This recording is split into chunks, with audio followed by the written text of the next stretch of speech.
সার্থক জন্ম আমার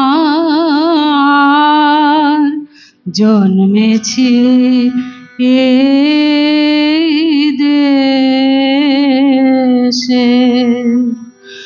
সার্থক জন্ম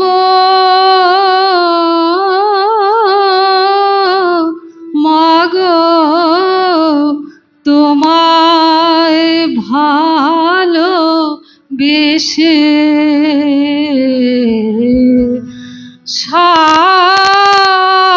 সার্থক জন্ম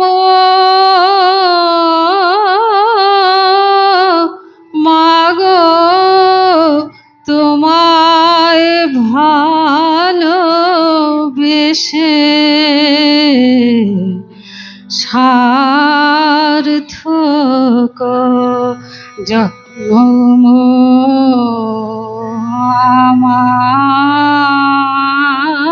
আমার জন্মেছি এই দেশে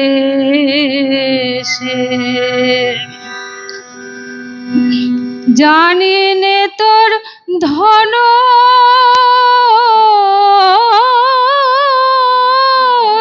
রতন আছে কি না রানীর মতো জানি নে তোর ধন রতন আছে কি না রানীর মতো শুধু জানি আমার অঙ্গ জুড়ায় তোমার ছায়ায় এসে শুধু জানি আমার অঙ্গ জুড়ায় তোমার ছায়ায় এসে সার্থক জন্ম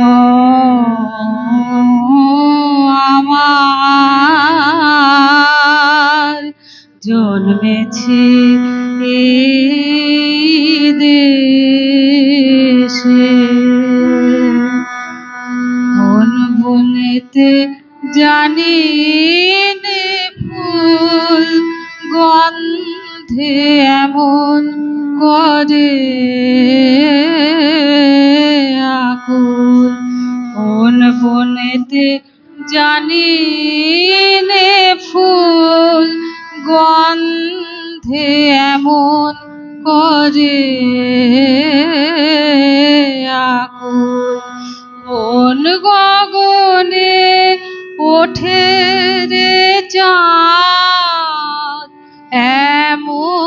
এমন হাসি হেসে কোন গগনে ওঠে রে চাঁদ এমন হাসি হেসে আঁখি মেলে তোমার আলো প্রথম আমার চোখ জোড়ালো আঁখি মেলে তোমার আলো প্রথম আমার চোখ জোড়ালো ওই আলোতে নয়ন রেখে মুদব নয়ন শেষে ওই আলোতে নয়ন রেখে মুদব শেষে সার্থক জন্ম আমার জন্মেছি এই দেশে।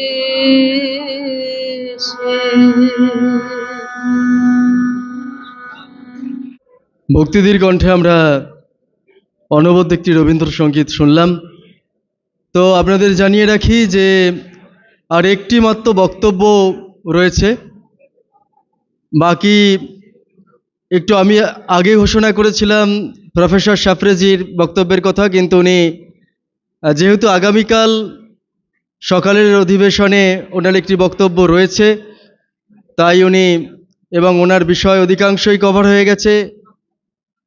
আগামীকাল উনি দুটো বিষয় একত্রে বলবেন বলে স্থির করেছেন, ফলে আজ ওনার বক্তব্যটি থাকছে না, কেবলমাত্র ডক্টর স্বরূপ প্রসাদ ঘোষের বক্তব্যটি এখন হবে। তারপর কে মহেশ, যিনি ছিলেন এআই বিষয়ে বলার জন্য, তিনিও নেই, উনি অ্যাভেলেবেল নয়। এ কারণে আমরা একটি মাত্র বক্তব্যের মধ্য দিয়ে আমাদের অনুষ্ঠান শেষ করব।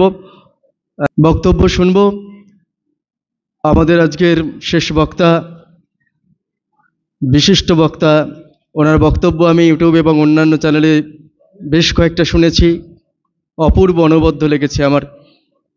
এখন বক্তব্য রাখবেন Maulana Abul Kalam Azad institute of Asiatic স্টাডিজের ডিরেক্টর ডক্টর স্বরূপ প্রসাদ ঘোষ মহাশয়। ওনাকে আহ্বান করছি।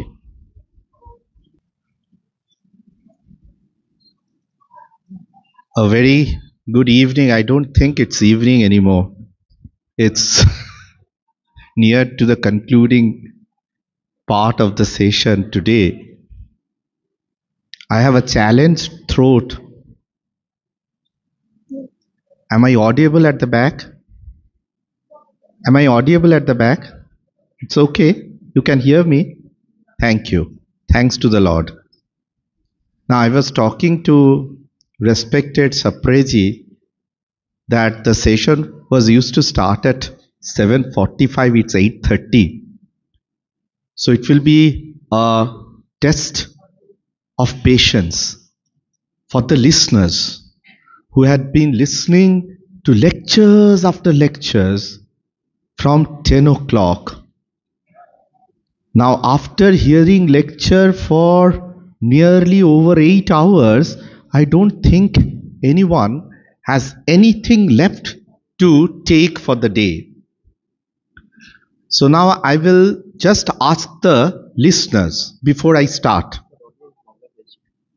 He's saying the audience wants that I should speak in Bengali. No problem, I can speak in Bengali. Before that, I have a request to the audience. How long you can bear me? If you say 5 minutes, I will end in 5 minutes. If you say 10 minutes, I will end in 10 minutes. So how long you can bear me? Tell me, and my friend told that I will have to speak in Bengali. No problem, I will speak in Bengali. But how long? You tell the time, because the list says 30 minutes, and I think it will be a test of your patience. So how long you want?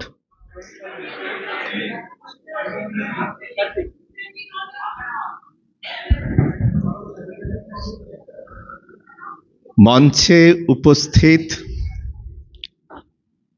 মান্যবর সুধীভদ্র মণ্ডলী, দর্শক আসনে উপস্থিত প্রজ্ঞা প্রবাহের কার্যকর্তাবৃন্দ, আমার গলা বসে গেছে lecture দিয়ে দিয়ে, তাই জন্য যদি কোথাও শব্দ আপনাকে স্পর্শ করতে না পারে নিজ গুণে ক্ষমা করে দেবেন।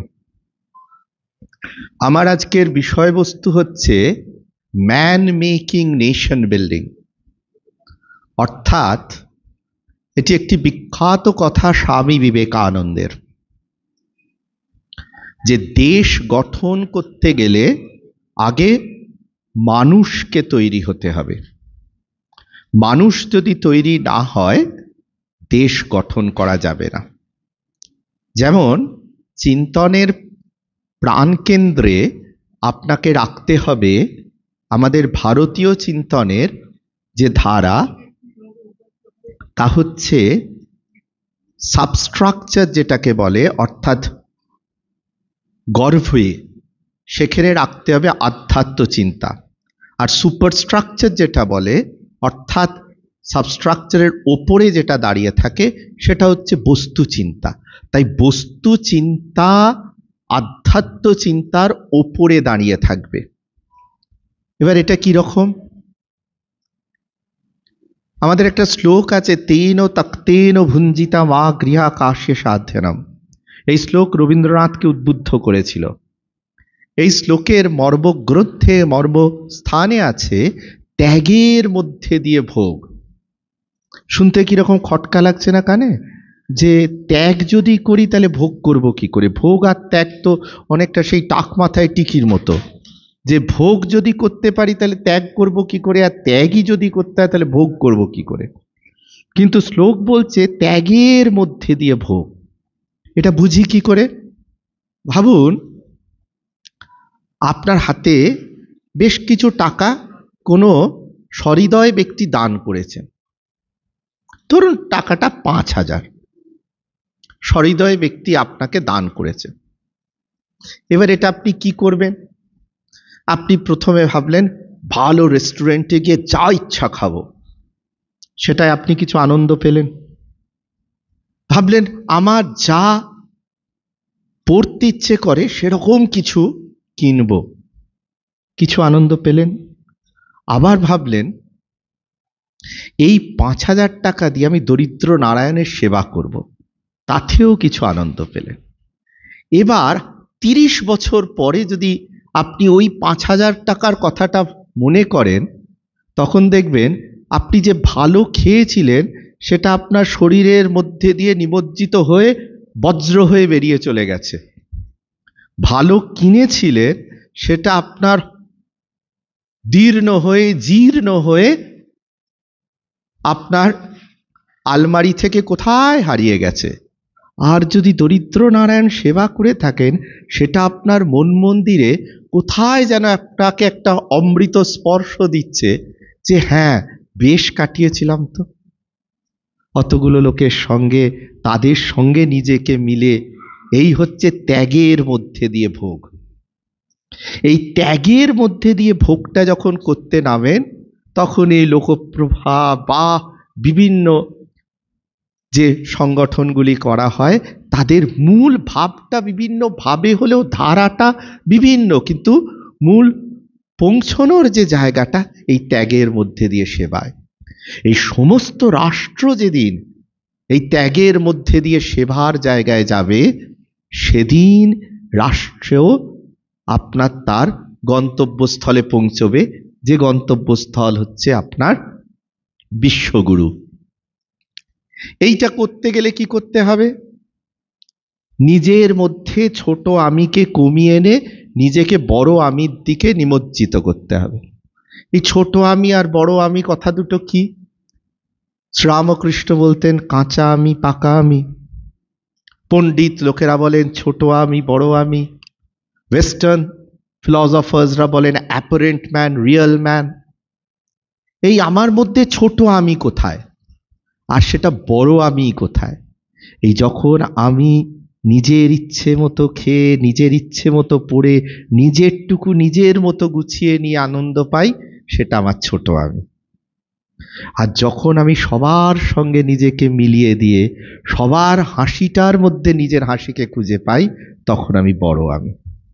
তো এই যাত্রাটা যখন আপনার এই ছোট আমি থেকে বড় আমির দিকে যাবে, যখন 140 কোটি ভারতবাসীর হাসির মধ্যে আপনি নিজের হাসিকে খুঁজে পাবেন, তখনই জানবেন যে এই ম্যান মেকিং হয়ে নেশন বিল্ডিং এর দিকে এগোচ্ছেন।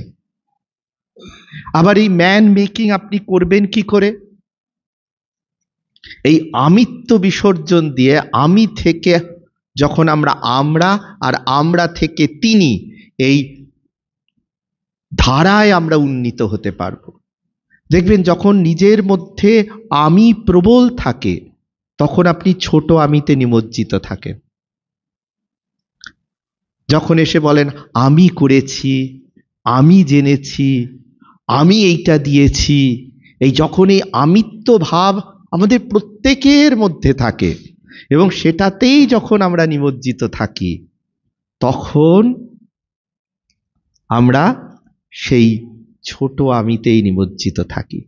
যখন এই আমি থেকে আমরাতে যাচ্ছি, ফ্রম আই টু উই, আমরা করেছি, আমরা শিখেছি, আমরা এগিয়েছি, এই আমরাতে গিয়ে আমিটা নিমজ্জিত হয়, তখন আপনি আমি থেকে এক ধাপ উপরে ওঠেন। আর যখন শ্রীরামকৃষ্ণ বলছেন, তাকে যখন সবাই পায়ে হাত দিয়ে বলছে ঠাকুর তুমি করেছো, আর শ্রীরামকৃষ্ণ বলছেন কি বলিস রে, কথা বলিস না, যা করেছেন তিনি করেছেন, মা করেছেন। এই আমি থেকে আমরা, আমরা থেকে তিনি, from I to we and from we to the. এই যখন আপনি এই দিতে গিয়ে উপস্থিত হচ্ছেন তখন আপনার এই ছোট আমি গিয়ে বড় আমি তিনিতে নিমজ্জিত হচ্ছে। এবং যতক্ষণ সেই ধারাটা আপনি নিজের মধ্যে সঞ্চিত করতে না পাচ্ছেন এবং সেই ধারাতে আপনি নিমজ্জিত হতে না পাচ্ছেন, ততক্ষণ কিন্তু ওই শুধু যাওয়া আসা, শুধু স্রোতে ভাষা। আরও ভালোভাবে বলতে গেলে জড়ায় আছে বাধা, ছাড়ায় যেতে চাই, ছাড়াতে গেলে ব্যথা বাজে। মুক্তি চাহিবারে তোমার কাছে যাই, চাহিতে গেলে মরি লাজে। জানি হে তুমি মম জীবনে শ্রেয়তম, এমনও ধন আর নাহি যে তোমা সম, তবু যা ভাঙা চোরা ঘরেতে আছে পোড়া, ফেলিয়া দিতে পারি না যে। এই নিজের ছোট আমি আর বড় আমির লড়াইটাকে বোধহয় এর চেয়ে ভালো করে বলা যায় না। কবি বলেছেন যে ভাষায় তার চেয়ে ভালো করে। তাই আমাদের দেশ গঠন করার আগে নিজেকেই সংশোধন করতে হবে। যে কোনো একটা সংগঠন করতে গেলেই আমরা ভাবি সেই সংগঠনে আমি কি পদ পেলাম, আবার সেই সংগঠন করতে গেলেই আমরা ভাবি সেই পদের থাকার সঙ্গে সঙ্গে সেইটার থেকে আরো ওপরের পদে কি করে যেতে পারলাম। না হলেই মনটা খারাপ হয়ে যায়, না হলেই মনে হলো দূর আর থাককে যাক। এই ছোট আমি আমাদের সংগঠনগুলোকে ক্রমশ ক্ষুদ্র ক্ষুদ্র ক্ষুদ্র মনের মানুষে পরিপূর্ণ করে দিচ্ছে। আমাদের ধারা যেটা অন্নময় কোষ, প্রাণময় কোষ, মনোময় কোষ, বিজ্ঞানময় কোষ হয়ে আনন্দময় কোষে নিমজ্জিত হওয়া, এই ছোট আমি অন্নময় কোষে ভ্রমণ করছে। দেখবেন প্রাণময় কোষ, মনোময় কোষকে দিয়ে বিচার করতে গেলে আমরা কি বলি, বই পড়ে কি বলি, মনটা ভরে গেল। গান শুনে কি বলি, প্রাণটা ভরে গেল। এই মন আর প্রাণ দুটো দুই স্তরের। বই পড়া, বক্তব্য শোনা বুদ্ধিকে সিঞ্চিত করে। তাই বক্তব্যের পরে গান হতে পারে, বক্তব্যের আগে গান হওয়াটা রীতিই নয়। কারণ গানের সেই ছন্দটা নিয়ে মানুষ চলে যেতে পারে। সন্ন্যাসী আর গৃহী একসঙ্গে মঞ্চে থাকলে গৃহী আগে বলেন, সন্ন্যাসী পরে বলেন। কারণ সাধুর হচ্ছে আশীর্বচন, নিয়ে চলে যাবে। বুদ্ধির ওপরে বিবেক।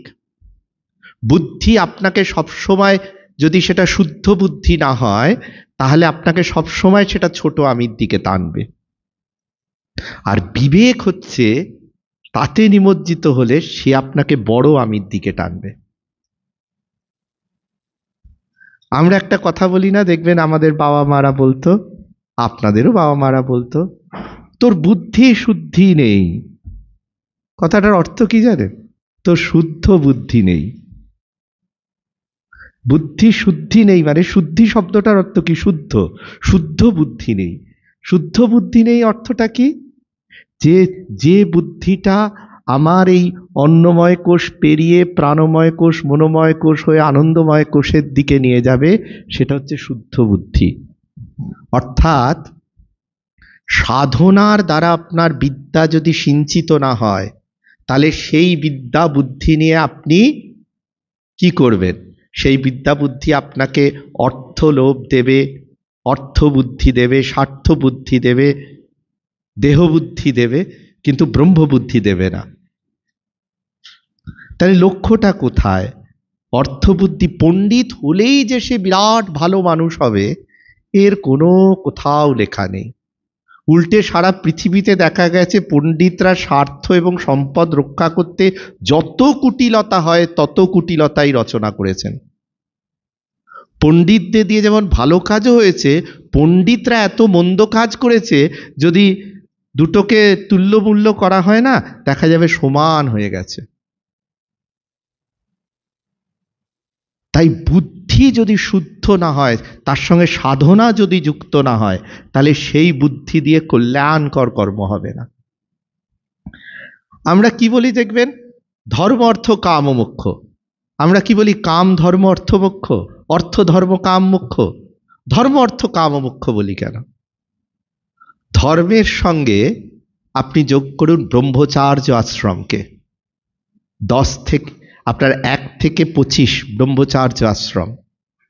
আপনি দেখবেন ব্রহ্মচার্য আশ্রমকে ধর্মের সঙ্গে একটা কথা আছে না, আমরা বলিও, আমরা মানিও এখন, যদিও সেটা ঠিক নয়, তবুও বলিও মানিও।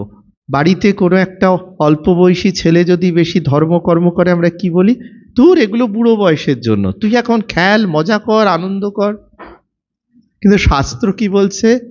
ব্রহ্মচার্য কালেই ধর্ম। যখন 1 থেকে 25 বছর ব্রহ্মচার্য সময়, ধর্ম সেই সময়, সাধনা সেই সময়। গারস্থের সময় বলছেন অর্থ, সংসার চলতে গেলে সম্পদের প্রয়োজন হয়। বানপ্রস্থের সঙ্গে বলছেন কাম। এই কাম কিন্তু দেহ কাম নয়, দেবকাম। এই ব্রহ্মচার্য থেকে সন্ন্যাসে, আপনার সন্ন্যাসের সঙ্গে যুক্ত করছে মোক্ষ, অর্থাৎ ঈশ্বর চিন্তা। এইবার আপনার শাস্ত্রকাররা কি সুন্দরভাবে মাঝখানে একটা ইন্টারমিডিয়েটারি পিরিয়ড রেখেছেন, অর্থাৎ মাঝখানে একটা টার্নিং পয়েন্ট। একবারে গারস্থ আশ্রমের সময় থেকে মোক্ষের দিকে যেতে গেলে অসুবিধে হবে বলে বানপ্রস্থ আশ্রমটা হচ্ছে ধীরে ধীরে সংসারকে ছাড়া আর ধীরে ধীরে সন্ন্যাসকে গ্রহণ করা। এই ধারার সঙ্গে আমরা যদি যুক্ত হতে না পারি, তাহলে মানব গঠনের সঙ্গে যুক্ত হতে পারবো না। মানব গঠনের সঙ্গে যদি যুক্ত হতে না পারি, দেশ গঠনের সঙ্গেও যুক্ত হতে পারবো না। দেশটা তো শুধুমাত্র কিছু জল, কিছু পাতা, কিছু কাঁকড়, কিছু বালি এই নয়, দেশটা তো মানুষকে নিয়েই। মানুষ যদি অসৎ হয়, মানুষ যদি স্বার্থবুদ্ধিময় হয়, মানুষ যদি দাসবৃত্তি চিন্তনের আক্রান্ত হয়, তাহলে দেশও দাসবৃত্তি চিন্তনে আক্রান্ত হবে। দেশ ও গঠনের রাস্তা থেকে আমরা বহু সুদূরে পরাহত হয়ে যাব। তাই আমাকে এই জায়গায় দাঁড়িয়ে দেশমাতৃকার যে বন্দে মাতরম, ভারত মাতার চিত্রণ দেওয়া হলো। আমরা সবাই তো ভারত মাতার পূজাও করি। একটা মূর্তি যেটা, সেটা হচ্ছে দুর্গা মূর্তি, আরেকটা এই যে অবনীন্দ্রনাথ ঠাকুরের আঁকা ভারত মাতার মূর্তি। আমি বিভিন্ন ব্যাখ্যায় যাচ্ছি না, কারণ নাস্তিকরা একরকম ব্যাখ্যা করেন, আস্তিকরা একরকম ব্যাখ্যা করেন। ব্যাখ্যা করার স্বাধীনতা প্রত্যেকের আছে। কারুর ব্যাখ্যাটা কাউকে নিতে হবে আমি বলছি না, আমার ব্যাখ্যাটাও আপনাদের নিতে হবে আমি বলছি না। আপনাদের নিজেদের চিন্তন মননে যে ব্যাখ্যা গ্রহণ করার মতো হবে সেটাই নেবেন। আমি এটাকে যেভাবে দেখে এতটুকু বলতে পারি। দেখবেন মা দুর্গা হচ্ছেন ব্রহ্মময়ী, ব্রহ্মগুণের প্রকাশ। আমাদের প্রত্যেকের মধ্যে ব্রহ্মগুণ, রজগুণ, তমগুণ, এই 3 গুণের প্রকাশ আছে প্রত্যেক মানুষের মধ্যে, সে যে ধর্মই পালন করুন না কেন। মা দুর্গা ব্রহ্মগুণের প্রকাশ, সিংহ রজগুণের প্রকাশ, অসুর তমগুণের প্রকাশ। ব্রহ্মময়ী মা ব্রহ্মগুণের ধারা, রজগুণ ব্রহ্মগুণ দ্বারা নিয়ন্ত্রিত, অর্থাৎ আপনার মধ্যে যে রজ আছে সেটি যদি ব্রহ্ম দ্বারা নিয়ন্ত্রিত হয়, রজ শুদ্ধ পথে থাকবে। আমাদের প্রত্যেকটি জীবনের ধাপ কিন্তু আশ্রম বলি, ব্রহ্মচার্য আশ্রম, গারস্থ আশ্রম, বানপ্রস্থ আশ্রম, সন্ন্যাস আশ্রম। তাহলে আশ্রম বিমুক্ত জীবন নয়। কিন্তু আমরা একটা মনে করি যে আমরা হয়তো রামকৃষ্ণ মিশনে গেলাম, ভারত সেবাশ্রমে গেলাম, ইস্কনে গেলাম, তাহলে আমরা আশ্রমে যাচ্ছি। কিন্তু আশ্রম জীবনের প্রত্যেকটা অঙ্গেই আষ্টে পৃষ্ঠে জড়িয়ে আছে। আশ্রম বিমুক্ত আমাদের জীবন নয়, আশ্রম যুক্তই জীবন। তাই এই ব্রহ্মগুণ যখন রজগুণকে নিয়ন্ত্রণ করে তখন সেটা শুদ্ধ দিকে যায়। অসুর হচ্ছে তমগুণের প্রতীক। আপনার আমার পৃথিবীর যে কোনো মানুষের মধ্যে লোভ, কাম, হিংসা, দেশ, আত্মীয় রজজ আছে, সেই রজকে নাশ করার সাধনা। অর্থাৎ দেশ গঠন করতে গেলে যে বন্দে মাতরম, মাকে বন্দনা করব, বন্দনা করার আগে মানুষকে কিরকম হতে হবে? আমাদের ভগবত গীতায় শ্রীকৃষ্ণ এই ব্রহ্মগুণ, রজগুণ, তমগুণ নিয়ে অর্জুনকে অকাতরে বলেছেন। এই ব্রহ্মগুণ জাগরণের ধারাটাই হচ্ছে মানব গঠন, আপনার মধ্যে ব্রহ্মগুণের জাগরণ করা। এই ব্রহ্মগুণ জাগরিত হলেই আপনি আনন্দময় কোষে যেতে পারবেন। আপনি দেখবেন সন্ন্যাসীদের নামে আপনি বলছেন বিবেকানন্দ, ব্রহ্মানন্দ, প্রেমানন্দ, যোগানন্দ, শারদানন্দ, তুরীয়ানন্দ, নামের শেষে আনন্দ, আনন্দময় স্তর তিনি স্পর্শ করেছেন। আপনি এই আনন্দময় স্তর যদি স্পর্শ করেন তাহলেই আপনি এই ব্রহ্মগুণের সান্নিধ্যে আসতে পারবেন। এইবার এই 3 ধারার যদি আমার ব্রহ্মগুণ জাগরিত থাকে, রজগুণ ব্রহ্মগুণ দ্বারা নিয়ন্ত্রিত হয়, তমগুণ আমার মধ্যে নাশ হয়, তবেই দেশমাতৃকার সেবা করা যাবে।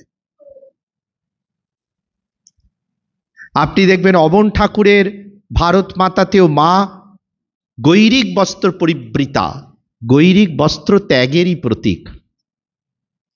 অর্থাৎ দেশমাতৃকার, ভারত মাতৃকার যদি সাধনায় আমি সিদ্ধ হতে চাই, ত্যাগটা অবশ্যম্ভাবী। এবং সেই ত্যাগের মধ্যে আমরা আনন্দ পাচ্ছি কিনা। যেমন আজকাল আমরা বলি না, এই মানুষটা খুব সৎ, তো মানুষ কি অসৎ হবে নাকি? সৎ হওয়াটাই তো তার স্বাভাবিক প্রকৃতি, অসৎ হওয়াটাই বিকৃতি।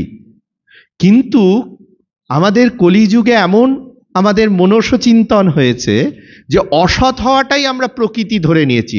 সৎ হলে আমরা বলি এই মানুষটা খুব সৎ। যেদিন এইটাকে আমরা ঘুরাতে পারবো যে সৎ হওয়াটাই প্রকৃতি, অসৎ হওয়াটাই বিকৃতি, যদি বলতে পারি এই মানুষটা ভীষণ অসৎ, এবং তাতে যদি আমরা অবাক হই, তখন সমাজ সংসার এগোলো, অর্থাৎ আপনার অন্নময় কোষ থেকে আনন্দময় কোষের দিকে, ছোট আমি থেকে বড় আমির দিকে। এই জায়গাটায় যতক্ষণ যেতে না পারবো, এই স্তরে যতক্ষণ উঠতে না পারবো, ততক্ষণ কিন্তু ম্যান মেকিং, নেশন বিল্ডিং এটা কথার কথা থেকে যাবে। এই কথার কথা থেকে বেরিয়ে যদি আমরা এগোতে চাই, তাহলে আপনার দেশের প্রতি একটা ফিলিংস জাগাতে হবে। ফিলিংসটাকে আপনি ইমোশন বলতে পারেন, আবেগ বলতে পারেন। কারণ আপনি যদি তখন আপনার বাবা মাকে ভালোবাসেন, যদি আরো শুদ্ধভাবে বলতে হয় শব্দটা মা বাবা, বাবা মা না, কারণ আমাদের শাস্ত্র বলে প্রথম মা তারপরে বাবা। কারণ মাই চিনিয়ে দেয় কে বাবা। মা তাই জন্য সর্বত আগে। যখন আমি নিজের মাকে প্রণাম করছি তখন নিজের মায়ের মধ্যে জন্মধাত্রী জননী, দেশমাতৃকা এবং বিশ্বমাতা তিনজনকেই প্রণাম করছি। তাই নিজের মাকে প্রণাম করার সঙ্গে সঙ্গে এই প্রণাম তিনে এক, একে তিন। তাই জন্য আমাদের ভারতীয় সনাতন চিন্তায় কোনো এমন ভাব নেই যে আমার দেশ ভালো, অন্য দেশকে লুট করে আমার দেশকে সম্পদশালী করতে হবে।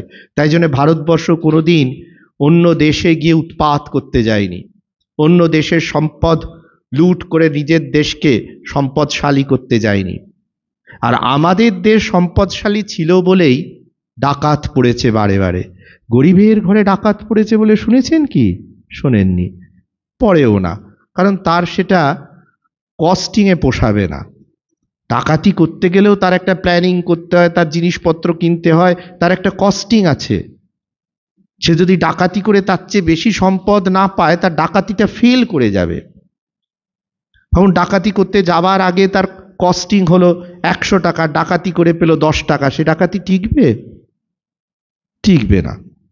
তাই ভারতবর্ষে বছরের পর বছর, যুগের পর যুগ ডাকাতি করতে বিভিন্ন দেশ থেকে, পশ্চিম এশিয়া থেকে, ইউরোপ থেকে দস্যু দল এসেছে, কারণ এখানে সম্পদ ছিল। সম্পদ না থাকলে আসতো না, গরিবের ঘরে কেউ আসে না ডাকাতি করতে। তাই এই যে ভারতবর্ষের চিন্তন, সে কিন্তু অন্যের দেশে গিয়ে তার সম্পদ লুট করে নিজের দেশ সম্পদশালী করতে চায়নি। তাই ভারতবর্ষের চিন্তনে কোনোদিন কোনো ফ্যাসিস্ট চিন্তা ছিল না। আমরা অন্য দেশকে আক্রমণ করে, অন্য কোনো জাতিকে আক্রমণ করে, অন্য কোনো জাতিকে দলন দহন করে, অন্য কোনো জাতির ওপর অত্যাচার করে সম্পদশালীও হয়নি, সে চিন্তনে বিশ্বাসও করি না। আমরা বসুধৈব কুটুম্বকমে বিশ্বাস করি, সর্বে ভবন্তু সুখিনায় বিশ্বাস করি, জননী জন্মভূমিশ্চ স্বর্গাদপি গরীয়সীতে বিশ্বাস করি। এই ধারার সঙ্গে যুক্ত হতে গেলে নিজেকেও অন্নময় কোষ থেকে সেই আনন্দময় কোষে যুক্ত হতে হবে, আর শুদ্ধ আবেগ দিয়ে নিজেকে ভারতবর্ষের সঙ্গে গাঁথতে হবে। আমার কি আধ ঘন্টা হয়ে গেছে? কারণ 8:30টায় শুরু করেছিলাম, 9টা কিন্তু বাজে, আধ ঘন্টা হয়ে গেছে। তো 23 মিনিট হয়েছে, ঠিক আছে, 7 মিনিট আছে। তাই এই যে ভারতবর্ষকে আপনি গাঁথতে চেষ্টা করছেন নিজের অন্তরে, সেই জায়গায় একটা সাধনা দরকার। ভগিনী নিবেদিতা ভারতবর্ষের নাম জপ করতেন। আমরা এখানে কজন ভারতবর্ষের নাম জপ করি? আমি উত্তর চাইছি না, যে যার নিজেকে জিজ্ঞেস করুন। অনেক সাধক বলেন প্রত্যেক দিন মানব গঠনের জন্য গীতার একটি শ্লোক পড়া, তার অর্থকে বোঝা, এটি দরকার। আমরা কজন এখানে প্রত্যেক দিন গীতার একটা শ্লোক পড়ি, তার অর্থকে বুঝি, আর সেই দিন সেই অর্থটা মেনে চলার চেষ্টা করি? আমি উত্তর চাইছি না, নিজের মনকেই জিজ্ঞেস করুন। এইগুলোই হচ্ছে মানব গঠনের রাস্তা। দেশ গঠন করবার আগে যখন আমি এগোবো, এই নিজেকে তো গঠন করতে হবে। আপনি যদি ভাবুন কেমিস্ট্রি অনার্স পড়তে চান, তাহলে তো আপনাকে তার মতো করে নিজেকে তৈরি করতে হবে। হিস্ট্রি অনার্স পড়তে গেলেও তার মতো করে তৈরি করতে হবে। সেই রকম সবচেয়ে দুঃখের, আজকে দেশ গঠন যারা করতে যাচ্ছেন, তারা মানুষ হয়েছেন কি না সেটা পরীক্ষা করার কোনো স্তরও নেই, কোনো উপায়ও নেই। একটা সুন্দর কথা আছে যে আপনি যখন খেতে বসে ভোজনের সময় খুব উপাদেয় উৎকৃষ্ট ভোজন আপনি যেটা পছন্দ করেন, সেটি গ্রহণ করবার সময় ভারতবর্ষের সবচেয়ে সবচেয়ে প্রান্তিক মানুষটার কথা মনে হয়ে আপনি কি ভোজন ছেড়ে উঠে পড়ছেন? আপনি নিজের জন্য সবচেয়ে দামি পোশাকটা কেনার সময় ভারতবর্ষের সবচেয়ে প্রান্তিক মানুষটার কথা চিন্তা করে কি দামি পোশাকটা কিনতে পারছেন না? যদি এই ভাবগুলো নিজের মধ্যে হয়, তবে আপনি দেশ সেবার প্রথম ধাপে উত্তীর্ণ হয়েছেন মাত্র।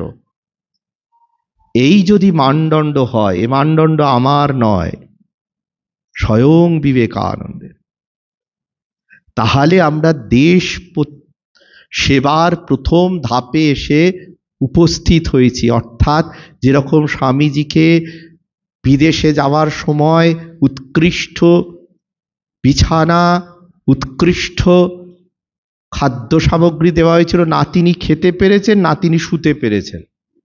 তিনি ঘরের কোণে একটা মাটিতে বসে কাঁদছিলেন, কারণ তাকে ওগুলো যখন দেওয়া হয়েছিল উনি তখন ভারতবর্ষের প্রান্তিক মানুষের কথা মনে করে গ্রহণও করতে পারেননি। এই ভাবটিকে উনি বলছেন দেশ সেবার প্রথম ভাগ। আমরা আজকাল দেখি দেশ সেবায় যারা নেমেছেন তাদের ফোন করলেও পাওয়া যায় না, তারা ধরেনও না। আর তাদের যারা সহকারী ধরেন তারা বলেন একটু দাঁড়ান, পরে ফোন করছে। ও ফোন পাওয়ার আগে আপনার দেবতার ডাক চলে আসবে। তো এই যেখানে অবস্থা, সেখানে ব্রহ্মগুণ সম্পন্ন মানুষ দেশ সেবায় আসবে এবং বিশ্ব মাতৃকার পূজায় নিমজ্জিত হবে। সমাজ সংসারকে সেই ধাপে উত্তীর্ণ হতে হবে, সেদিন ভারত বিশ্বগুরু হবে। সে যাত্রা হয়তো এই জীবনে আমরা যারা ব্রহ্মচার্য আশ্রম, গারস্থ আশ্রম পেরিয়ে বানপ্রস্থ আশ্রমের শেষ ধাপে এসে পৌঁছে গেছি, আমাদের দেখে যাওয়া হবে না, কিন্তু অ্যাটলিস্ট এইটুকুনি দেখে যাওয়া যে সেই পথে ভারত পা রাখলো কিনা। সেই পথের দিকে আমি যদি দক্ষিণেশ্বরের মায়ের মন্দিরে যেতে চাই, অ্যাটলিস্ট গাড়িটাকে দক্ষিণেশ্বরের মায়ের মন্দিরের দিকে ঘোরাতে হবে। আমি সেটাকে গ্র্যান্ড হোটেলের দিকে ঘুরিয়ে রাখলে তো আর দক্ষিণেশ্বরে গিয়ে পৌঁছতে পারবো না। তাই গাড়িটা অ্যাটলিস্ট মায়ের মন্দিরের দিকে ঘুরেছে কিনা এতটুকু দেখে যদি চলে যেতে পারি, এটুকুই শান্তি।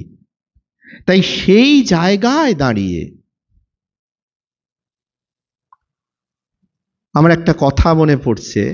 আমরা যখন এই বক্তৃতার মঞ্চগুলোতে আসি, এই যখন এইগুলো লেখা থাকে নামের তলায় ইত্যাদি, আমার মনে পড়ছে এক প্রতিষ্ঠাতা অধ্যাপকের কথা। নামটা আমি বলছি না ইচ্ছা করেই, তিনি প্রচার বিমুখ ছিলেন, তার নামটা তার অনুমতি ছাড়া আমি ব্যবহার করছি না।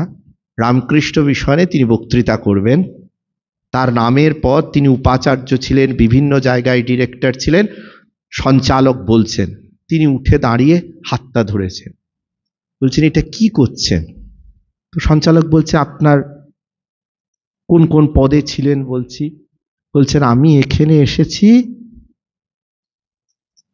আমি রঙ্গনাথানন্দজির শিষ্য হিসাবে এসেছি, আমার কোনো পদের জন্য আমি আসিনি, আর পদের দ্বারাও এখানে আমি আমার উদ্ঘোষিত হোক চাই না। এই যে পদ, আরেকজন সংস্কৃত পণ্ডিতকে মনে আছে ফোন করেছেন সঞ্চালক, জিজ্ঞেস করছেন স্যার আপনি কোন পদে আছেন? তো ওদিক থেকে উনি বলছেন আমি শ্রীপদে আছি। বলছি এটা আবার কি পদ? বলছে শুনুন, ব্যাপার হচ্ছে পদে থাকার মধ্যে বিপদ আছে, তাই আমি শ্রীপদে আছি। তো এই যে আমাদের পদটা আমাদের ব্যক্তিত্বকেই গ্রাস করে ফেলছে, পদটাতেই আমরা পরিচিত, মানুষ হিসাবে পরিচিত নই। দেশ গঠনের আগে মানব গঠনের সময় মানুষ হিসাবে পরিচিত। রবীন্দ্রনাথকে আপনার পদ দিয়ে চিনতে হয় না, বিবেকানন্দ রামকৃষ্ণ মিশন প্রতিষ্ঠা করেছিলেন বলে সেই ভূষণে তাকে ভূষিত হয়ে চিনতে হয় না, বঙ্কিমচন্দ্রকে তিনি বড় পদে চাকরি করেছিলেন ওইভাবে চিনতে হয় না। তাই আমরা যতক্ষণ এই পদের দ্বারা আক্রান্ত হয়ে, এবং যখন দেখবেন এই বিভিন্ন সেমিনারে ডাকা হয় তখন দেখা হয় যে বড় বড় পদের লোককে ডাকা হচ্ছে কিনা, তাহলে সেমিনারের গরিমা বাড়ে। অনেকগুলো ডিরেক্টর এলেন, অনেকগুলো প্রিন্সিপাল এলেন, অনেকগুলো ভাইস চ্যান্সেলর এলেন, আমার সেমিনার সার্থক হয়েছে। তারা কি বললেন, কি বুঝলাম? এই এত লোক এসেছিল, এতেই সেমিনার ভূষিত হয়ে গেছে। তাই কোনো সেমিনারে গিয়ে আজকাল আমি কোনো বক্তব্য পাই না, কিছু অনুষ্ঠান পাই, বক্তব্য কই? নিজের মধ্যে একটা উদ্বোধন থাকলে তো আপনি অন্যকে উদ্বোধিত করবেন। নিজের মধ্যে ছোট আমিটা বিসর্জিত হলে তো আপনি বড় আমিতে অন্যকে আমন্ত্রণ করবেন। যিনি বলেছিলেন আমায় রক্ত দাও আমি স্বাধীনতা দেব, তিনি তার সবটুকু ভারতবর্ষের জন্য দিয়ে ওই কথাটি বলেছিলেন, সর্বস্ব দিয়ে বলেছিলেন আমার জন্য, তোমরা রক্ত দাও আমি তোমায় স্বাধীনতা দেব।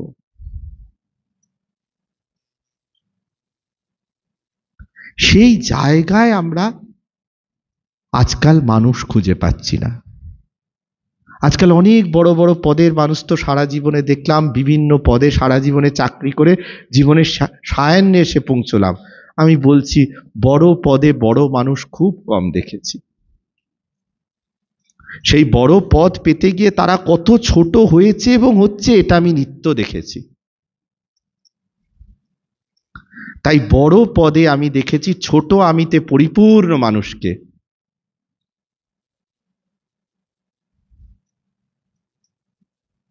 উল্টে যারা শ্রীপদে আছে সেখানে আমি অনেক বড় মানুষকে দেখেছি। এটা অত্যুক্তি করছি না।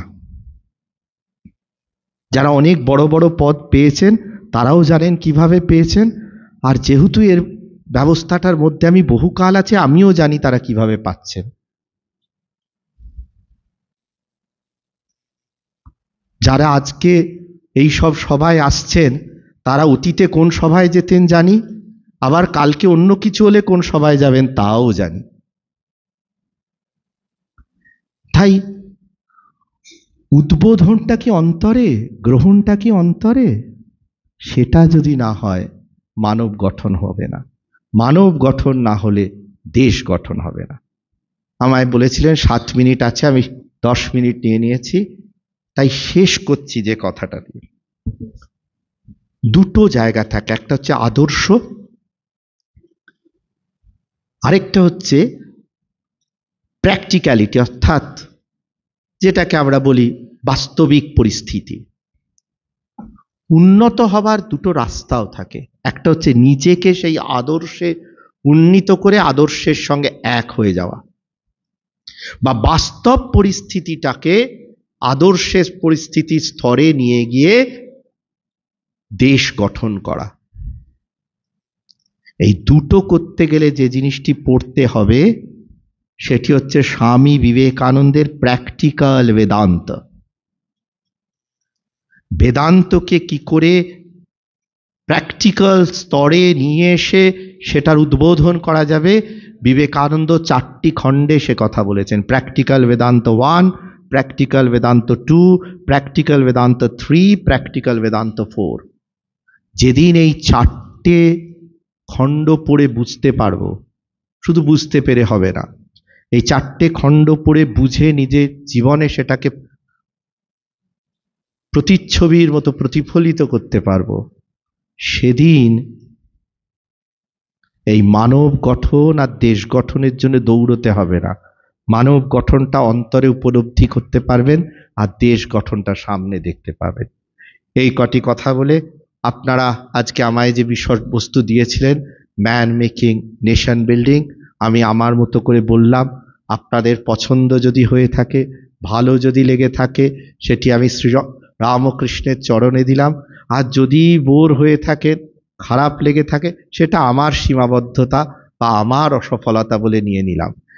আর আপনারা প্রত্যেকে যে কাজ আজকের এই বক্তৃতাটা যদি সামান্য জীবনের ছোঁয়াতে পারেন, তাহলে প্রত্যেক দিন গীতার একটা শ্লোক পড়া শুরু করুন আজ থেকে, আর সেই শ্লোকটাকে সেই দিনের মতো মানতে শুরু করুন। প্রথম দিকে হবে না, তারপর দেখবেন শুরু হয়েছে হতে, তারপর দেখছেন সেটা করতে পাচ্ছেন। এটাই হচ্ছে ধ্যান। নমস্কার।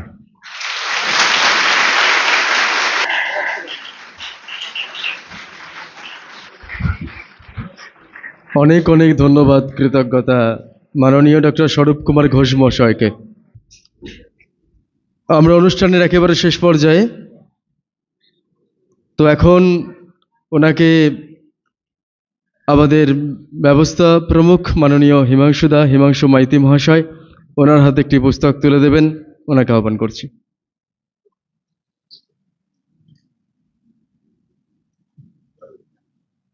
হ্যাঁ, মাননীয় স্বরূপ প্রসাদ ঘোষ মহাশয়ের হাতে পুস্তকটি তুলে দিচ্ছেন তুহিনা প্রকাশনীর কর্ণধার তথা আমাদের ব্যবস্থা প্রমুখ মাননীয়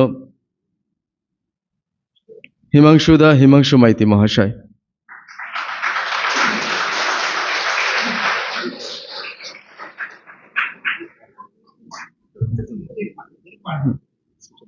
আচ্ছা, কি বলেন?